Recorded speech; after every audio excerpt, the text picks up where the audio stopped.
Mes chers compatriotes, bonjour, bonsoir, selon l'endroit où vous trouvez pour suivre cette communication.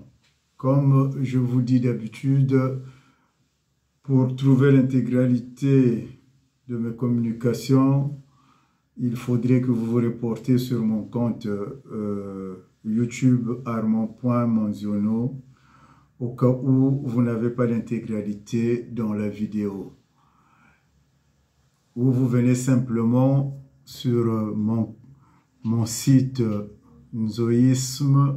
www.nzoisme.com. Alors, ma communication d'aujourd'hui s'intitule une esquisse d'une politique d'unité nationale mornée. Mais je ferai digression en introduisant mon texte. J'aimerais m'adresser à l'honorable Isidore Mvouba. J'interpelle l'honorable Isidore Mvouba, dont j'ai toujours vanté les mérites de la loyauté envers le président Sassou Nguesso. Honorable Isidore Mvouba, vous n'avez pas besoin d'humilier notre région pour un homme incapable de vous renvoyer l'ascenseur de votre loyauté. Parce qu'aujourd'hui, le retrait du pouvoir du président Denis Sassou Nguesso ne devrait pas être un problème aux réponses de l'acte que vous avez posé en refusant un poste ministériel pendant la mandature du professeur Lissouba. Vous avez fait preuve d'une loyauté que j'ai toujours félicité et cité en exemple. Mais en aucun cas, vous n'avez pas à humilier notre région. Ça, je tenais à vous le dire, honorable Isidore Mvouba. Alors, passons au vif du sujet. En 60 ans de souveraineté, la question de l'unité nationale reste problématique au Congo. Au fil des années, les esprits éclairés ont compris que le vivre ensemble, la paix tant prônée par le président Sassou Nguesso n'est que de la poudre de perlimpinpin. La stratégie des cadres politico-militaires administratifs du Nord n'était basée que sur l'entrisme en utilisant comme levier le mariage interethnique et aussi comme ascenseur social. Nous sommes à l'époque du marxisme-léninisme. Le Congo semble être un pays qui a une histoire collective. Faux. Le Congo est plutôt sur une nappe de mensonges, d'escroquerie politique. Ne pouvons plus utiliser le modus operandi des chefferies d'antan pour la conquête de pouvoir, celui qui consistait à conquérir les villages. L'homme du Nord aura eu la géniale perspicacité et ingéniosité de changer des stratégies de conquête de pouvoir après l'accession à la souveraineté.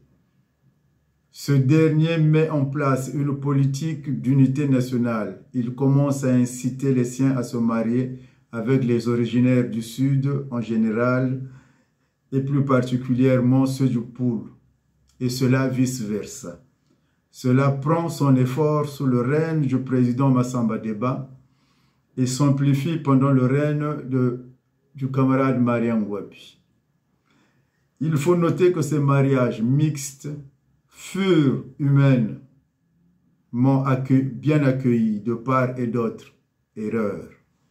Aujourd'hui, l'on se rend compte que ce n'était qu'une ruse de l'homme du Nord, un baiser de Judas en lieu et place du baiser russe, pour assouvir ses besoins ainsi que ses instincts grégaires, au détriment de ce qu'on peut assimiler actuellement à une extrême naïveté chez l'homme du Sud et plus particulièrement du Poul qui en paye les frais. La pertinence de notre observation se justifie par le regard qu'on peut avoir sur les couches les plus modestes de la société de Brazzaville, des années où cohabitaient les populations du Nord et du Sud, dans le cas d'espèces dans une zone comme Talangaï, la Tchémé, qui ont été primitivement habitées par les Congolais de Brazzaville, expulsés de Kinshasa au milieu des années 60, constitués majoritairement des ressortissants du Poul qui s'adonnaient au maraîchage et aux métiers artisanaux. Il n'y a quasiment pas eu de mariage mixte lorsque les populations du Nord ont afflué pour contribuer au rééquilibrage démographique prôné par la révolution du 31 décembre 1969 par le PCT. On peut constater que dans ce niveau de catégorie sociale, le brassage n'a pas eu lieu, certainement pour constituer sa réserve de couches populaires prêtes pour le combat. En revanche, dans des couches sociales moyennes et supérieures, l'élite politico-militaro-administrative du Nord s'est distinguée par une stratégie de brassage massif. L'avantage des hommes en présentant cela comme une marche plutôt vers l'unité nationale, cachant ainsi toutes les intentions malveillantes qui se manifestent dans la gestion des affaires étatiques avec les résultats que tout le monde peut apprécier aujourd'hui. D'ailleurs, le premier président du Congo, le camarade Marien Ngouabi, en avait fait l'illustration en répudiant son cavalerie, sa femme française, pour une fille du Poul, en l'occurrence Céline Ngouabi, née Mvuka. En passant, le général Yombi Opango, qui avait une femme Bembe, avec qui il y eut 2 enfants. Puis vint le camarade Denis Sassou Nguesso, qui se délestera de sa femme Mboshi, maman Marie-Claire Ndira, qui lui enfanta la célébrissime Edith Lucie Bongo, la fierté de sa vie. Pour ainsi dire, la coquinée de la tonitruante et bellissime mère Anto, une belle femme Vili, qu'il arracha des mains du vieux Kader Diawara par des méthodes scabreuses dont il a le secret, faisant de cet événement son premier coup d'État contre les bonnes mœurs. À travers ces 3 troublions de la société politique congolaise, les autres membres de l'Obomutri vont s'en servir. Parmi eux, des généraux, des officiers supérieurs, des ministres, des administrateurs, des cadres de l'appareil étatique qui en ont fait par ailleurs un sport national, sans plus en avoir la conscience telle que conçue leurs prédécesseurs.